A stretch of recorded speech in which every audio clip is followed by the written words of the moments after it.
All right. So let us begin. Sent to Madness, starting now. Yes. All right. It is time once again for. There's only so many stupid ways I can start this. But basically, it is now session 2 of Grilling of a Lifetime, and there's no real way I can hype this. It's just one of those things where you just have to take it and accept the madness that will happen in between, beginning and end. With me today, I have the great and powerful Aksel Planch Jorgensen. Hello. And he volunteered, I do not know why, but he will be subjugated to at least 5 of my own questions on top of any listener questions that were submitted during the ask for said questions during that time period. And so yeah, let us begin. Like I said, so these are Gladly. going to be serious questions, jokey questions. The gambit will be ran in terms of the variety. Are you ready, Axel? Ready as always. All right. First question: true or false? True or false? Well, I want to believe, so I guess I'll have to answer true to this one. I mean, there's always a supernatural explanation for everything, so it's got to be true. No, I'm sorry. The correct answer is false. But anyways, moving on. What? I've been lied to. Okay, so now here's a listener one here. Should a DM or GM, however you want to call it, adapt their style of running an adventure to tailor specifically to a group of first-time players? Or would that be detrimental in the long run? Hmm.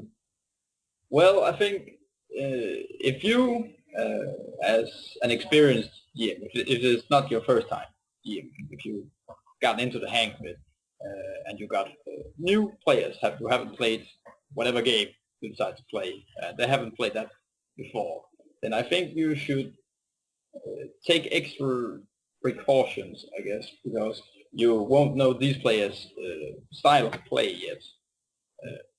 And I've had this experience with my own gaming group, where you get to learn who you can run the rules with and who you can run the rules against. Basically, you learn who you can go rules light on and who you can go who you have to use the game rules in order for it to flow smoothly.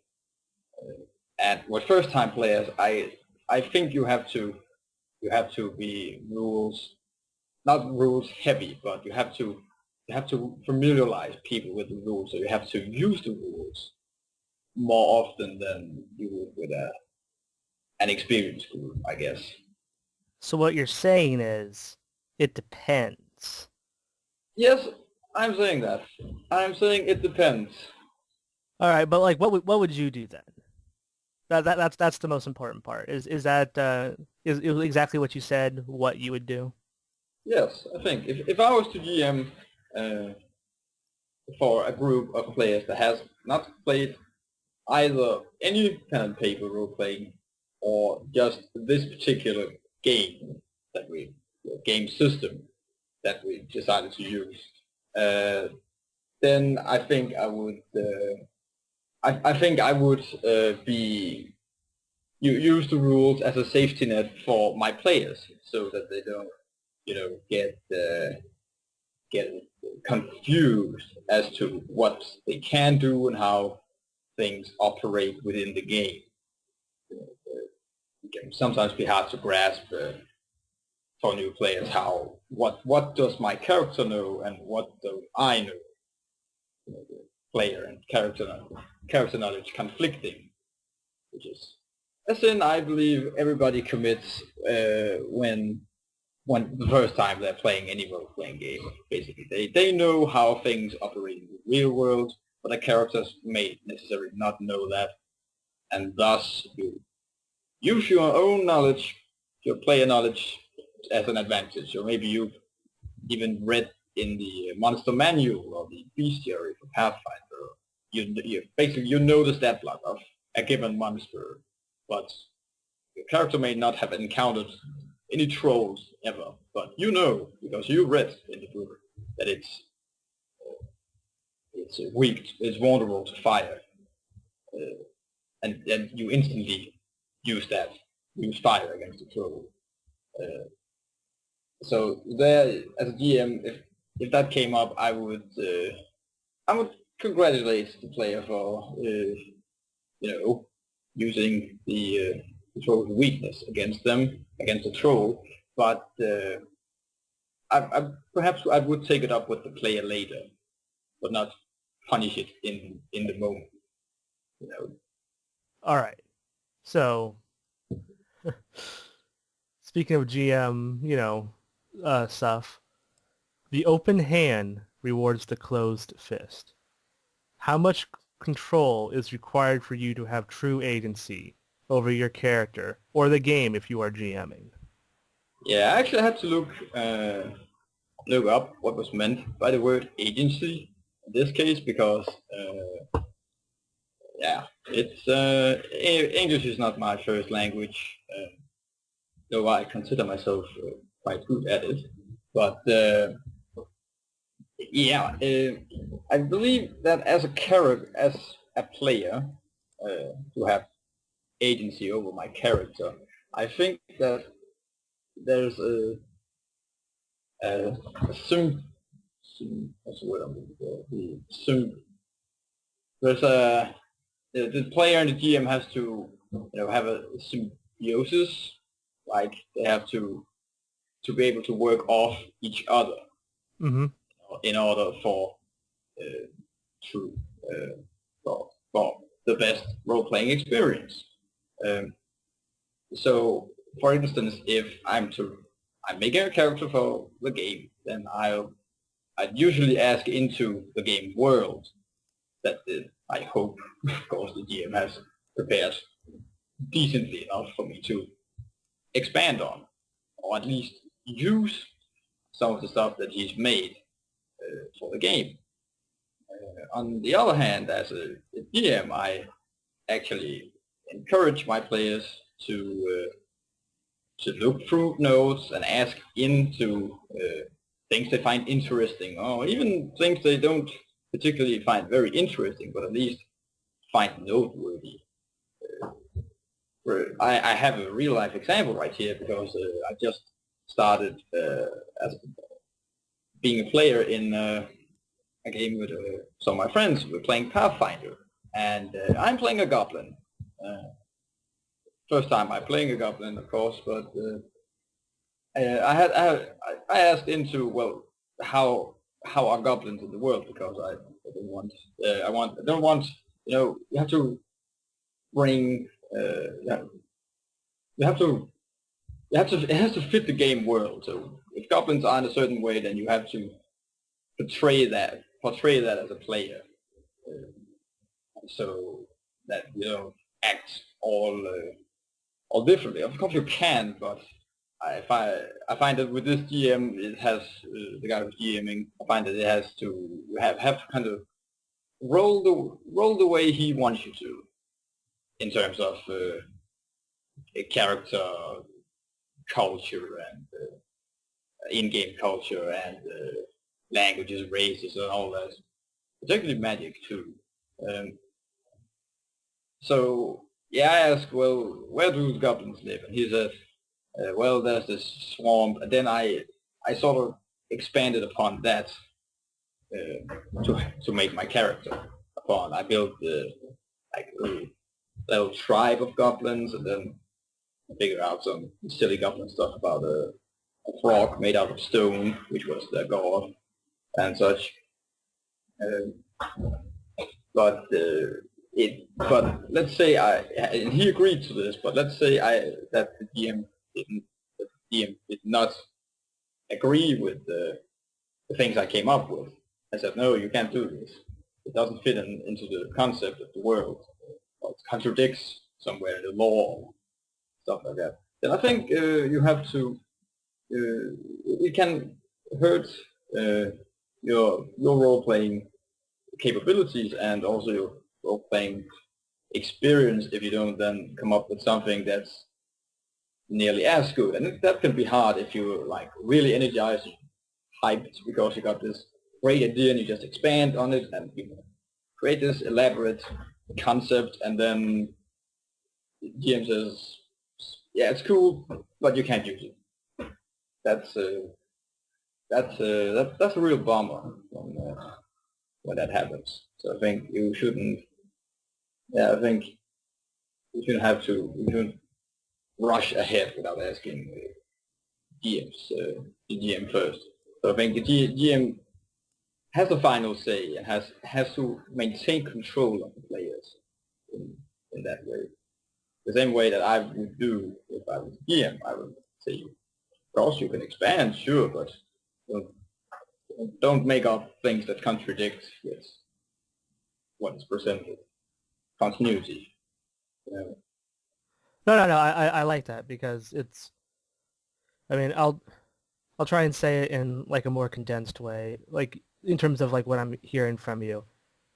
GM has final say, but it is always in terms of like the character concept that you want to, that the players want to impose on the story. But it is the GM shouldn't be a complete dick and say like, oh no, you can't be an ogre because ogres don't, exist in this world because I chose to restrict it for some weird reason. That's actually funny because that was my first character concept, being an ogre, and he said I couldn't be that. So I went with goblins. So. All right, okay, so, let's because I remember you were talking about you started up a Pathfinder game here because you just said that less than a few minutes ago. So this is another listener question. What does what do you feel are the major flaws in the Pathfinder system? The way the skill system works and how the classes and how the relationship between skill rolls and the classes, basically, because I've recently picked up GURPS 4th edition and I really like it. I actually also started DMing a game for same group playing Pathfinder game, but this time I'm the GM, I'm playing GURPS. But that is done very differently, I think, with skills, because I think the idea of the skills in Pathfinder is that some of them cover rather broad areas, like stealth. Alright, it makes sense to have a stealth skill, but it covers a lot of things actually. It covers moving silently, it covers moving unseen. It also covers, basically not being seen and not being heard, which are big things in perspective to craft masonry, which is a very specific skill to have.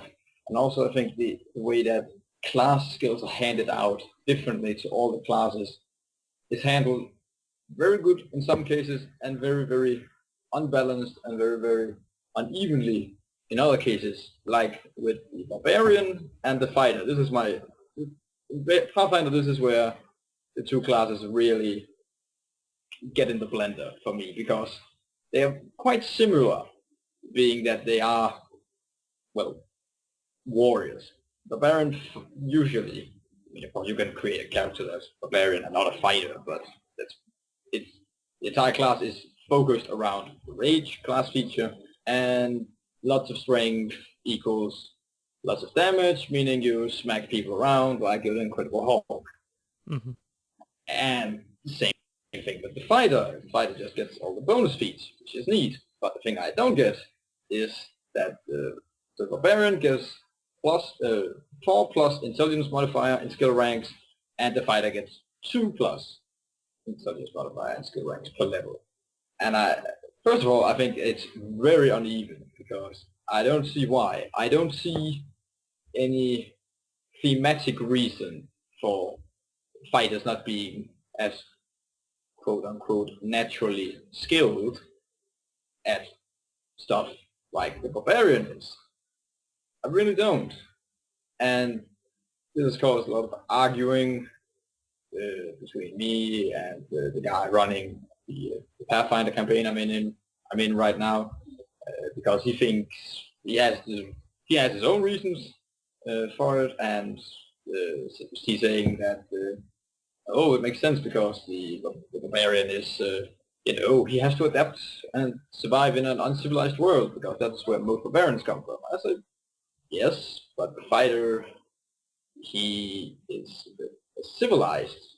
Then the fighter is what, civilized, whereas the barbarian is uncivilized, or what? And then why does civilization give you less skill ranks? I mean, the fire, is it a fact that living in a civilized world requires less skill? Living in a civilized world requires less skill in a fantasy game? I don't think so. It requires other skills, but not fewer, I would say.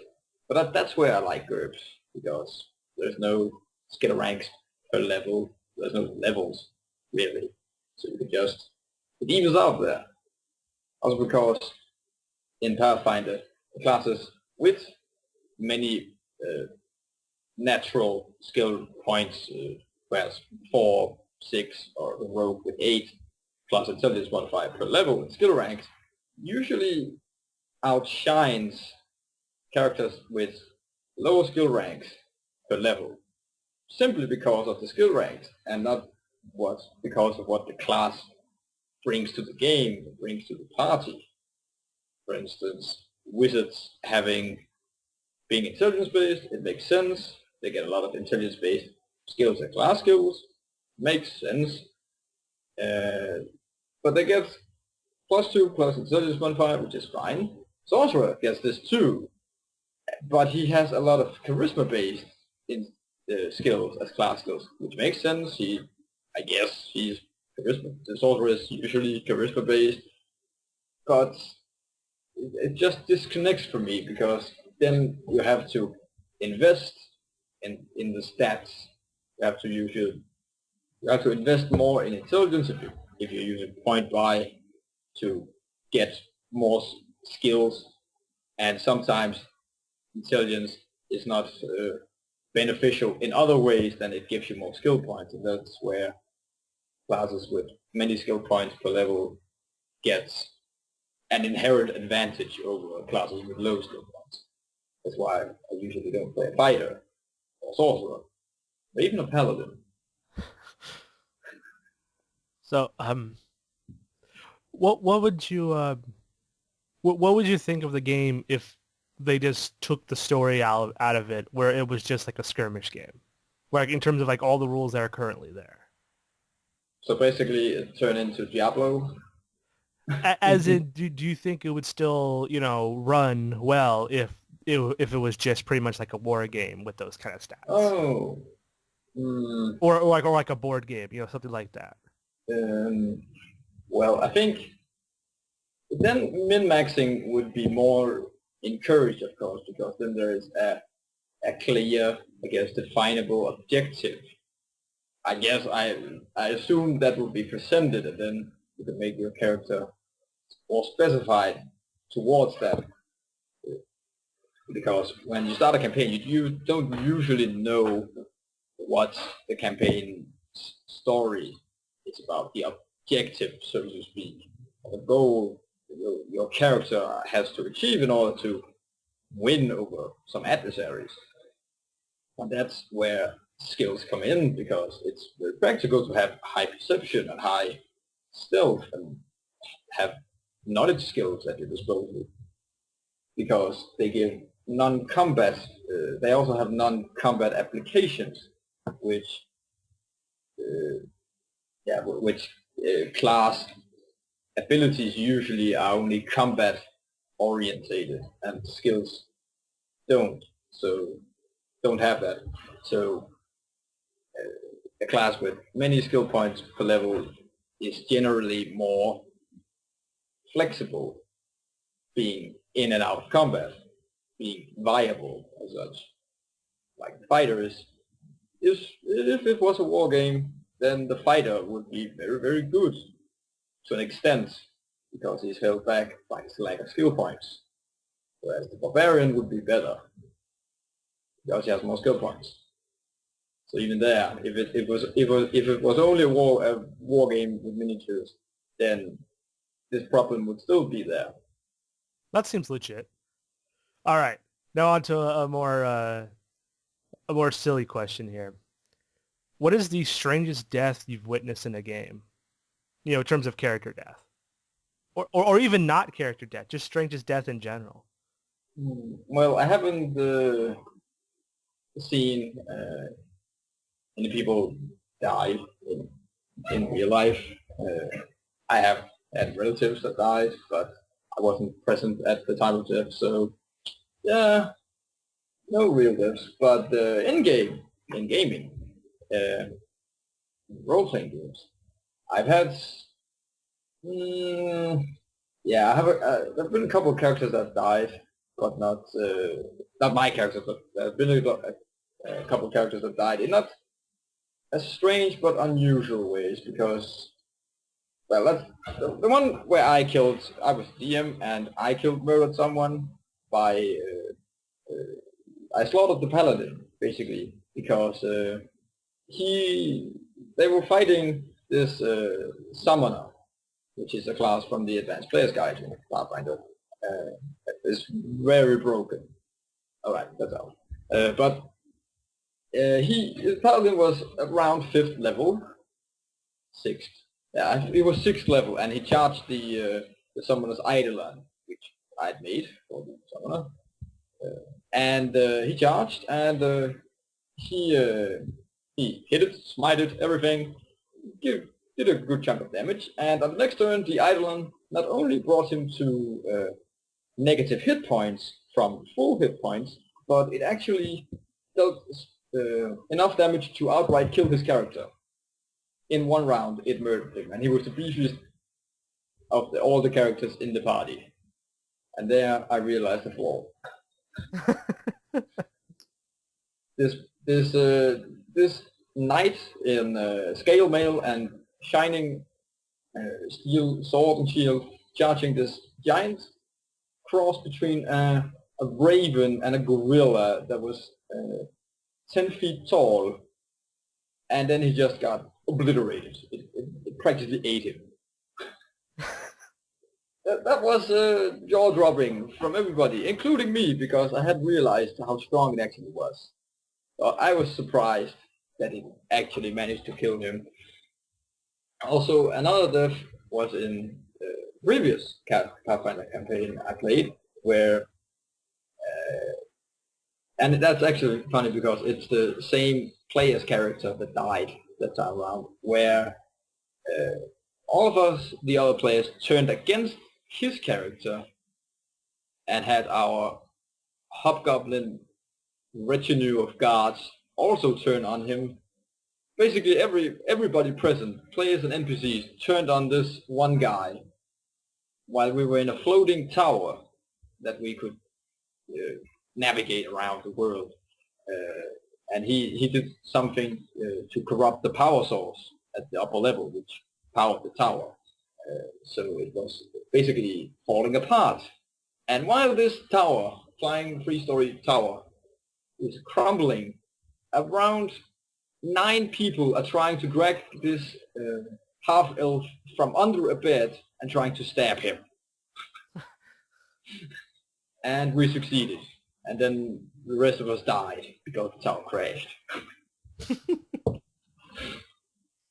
So that was a total party wipe. Okay. All right. How about this one in terms of serious face questions? Hit me. What is a sport you'd wish could be used in an RPG? And if there are any setbacks, what do you think those would be in preventing you from making that happen? Oh, I think this one is. I looked at this question and I thought it through, and it's a little hard because as a sport, many sports, no, as per the abilities and techniques, not abilities, but the techniques and the application of the moves and maneuvers and such you use in a given sport often have applications elsewhere not relating to the sport. For instance, in football, soccer, say, dear American business, um, at soccer you get very good at kicking a ball around, and usually you will develop great leg monitoring. You get good at coordinating your legs, and you get very fit physically. So you can, well, I guess, kick people better if you have to. And that's really where I have a hard time seeing a setback preventing a sport from being used in an RPG in one fashion or the other. Even went as far as, well, sumo wrestling, but then again, you have to be a sumo wrestler to do sumo wrestling well, I guess. So even then, you can use it, you can overpower people and smack them around. I guess Blitzball from Final Fantasy 7, I don't know, the one with Meg Ryan as Titus. Yeah, the game in there, I think it has no apparent applications elsewhere, unless of course you can use the goddamn Blitzball as a weapon. Then you're safe. So actually, I don't think there are any sports that cannot. So I guess everything is a go then. All right, but which sport would you want to use in an RPG? Hmm. Oh, I don't actually professional bicycling like the Tour de France and the Tour de España and stuff like that. Because in GURPS, under the huge selection of skills you have ranging from accountants to exorcism and swimming, occultism and dermatology, there is also bicycling as a separate skill. And it measures how good you are at, you guessed it, ride on a bicycle. And if your skill is high enough, you can do minor repairs to a bicycle with improvised tools. And I was thinking, this needs to be used at one point or the other, because this is so specific. This is incredibly narrow for a skill to use a bicycle in any way. I mean, I guess if you have to run away from people, you have a bicycle, then you're good. But I think my players would get a car or a helicopter or a private jet rather than have a bicycle. Oh, jeez. I just wasn't expecting that kind of a answer from you. Oh. Jeez. All right. Okay. If you're done with that, it's time to move on to a silly question here. One that you'll probably enjoy. All right. What is your favorite sweet treat? Well, anything involving chocolate, basically. I really love Twix. So, yeah, that's my favorite, Twix.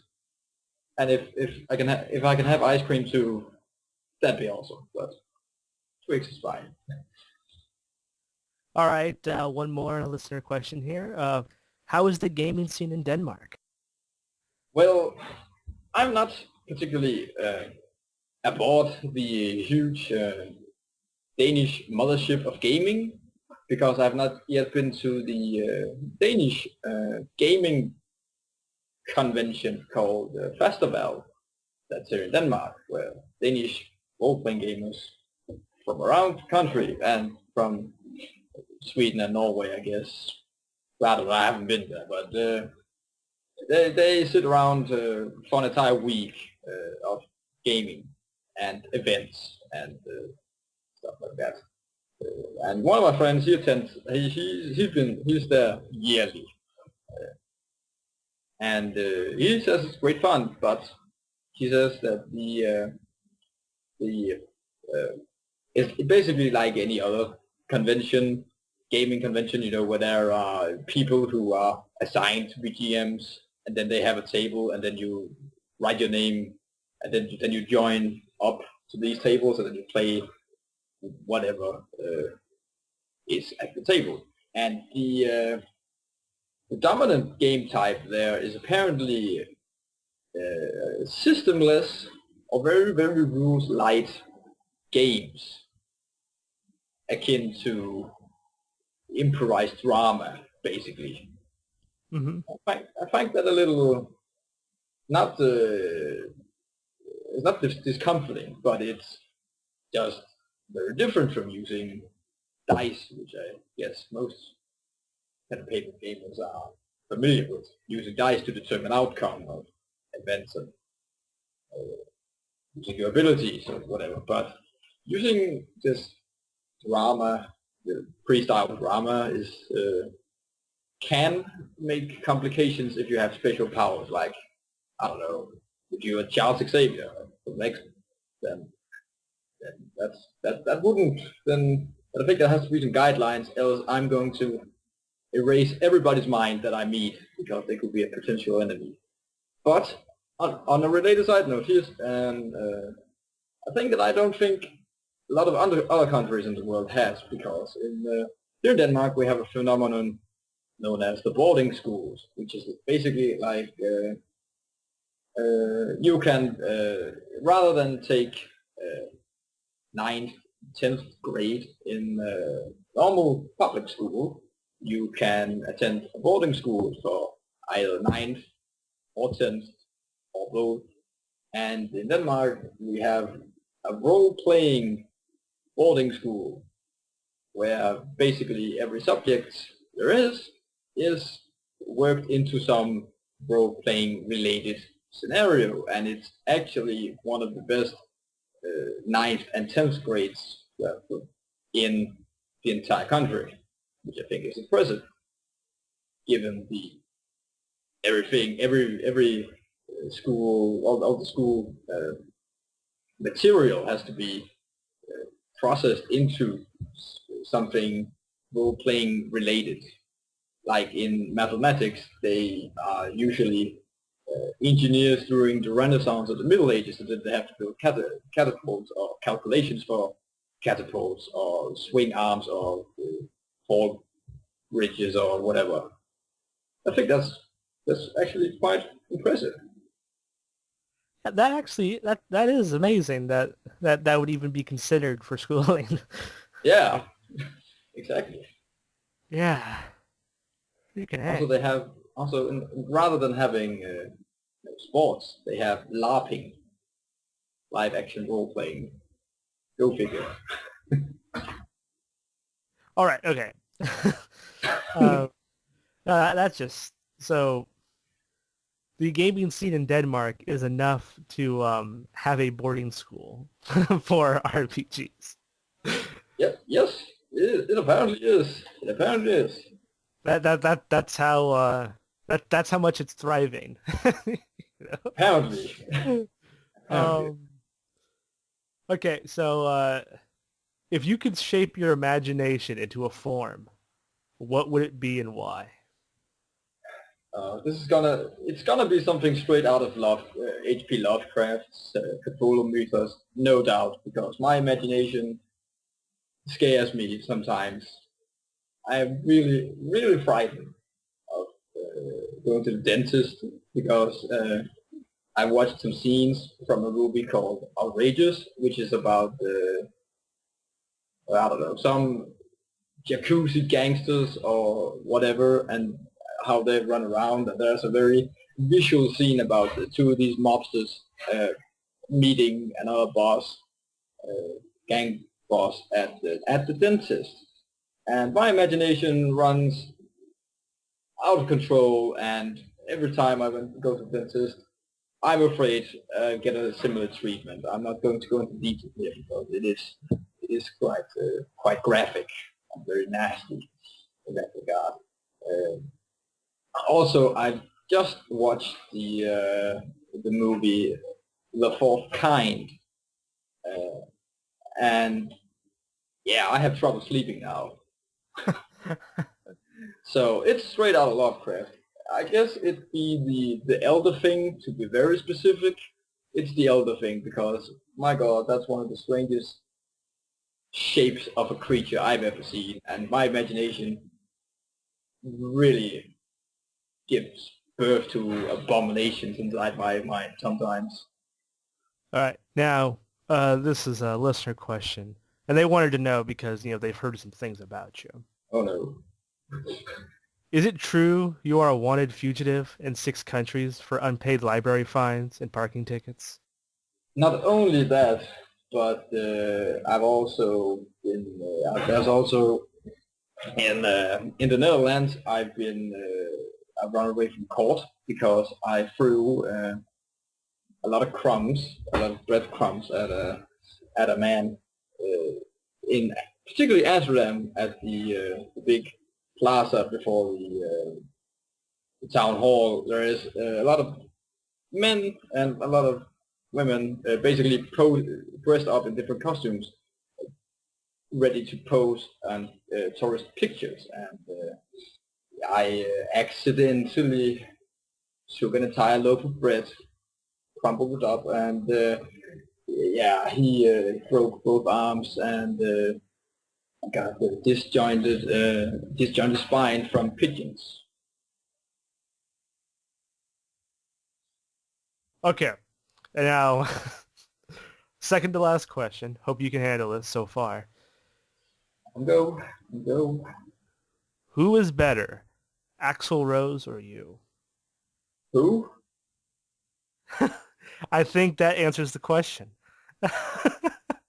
Axl Rose is a singer for a particularly famous rock band, Guns N' Roses. Oh, that guy. Oh, I don't know. I think he he outdoes me in fashion sense, I would say, and singing. I have a horrible singing voice. Okay then. Final question. Dun, dun. Who is your daddy and what does he do?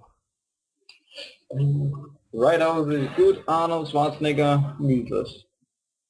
It comes and haunts me.